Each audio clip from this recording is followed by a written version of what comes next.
কই মাছ রানবো। কই মাছ নিয়ে নিছি। রসুন, পেঁয়াজ, টমেটো, আদা এগুলো এখন পেস্ট করব। লবণ দিয়ে দিছি।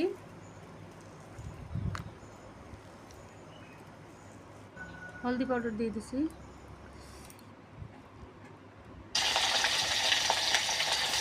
মাছ ভাজা বসিয়ে দিছি।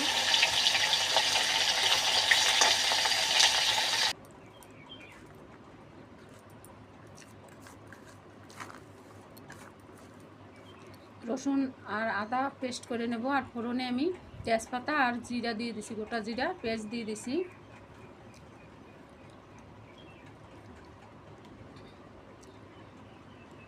কাঁচা লঙ্কা দিছি, টমেটো দিছি।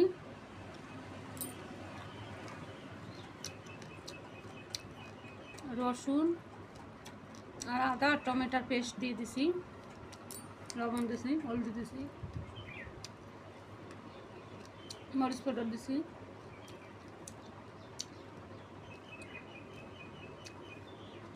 ধনিয়া পাতা দিছি। জল দিয়ে দিছি। জলটা ফোটার পরে তারপরে আমি মাছ দিয়ে দিছি।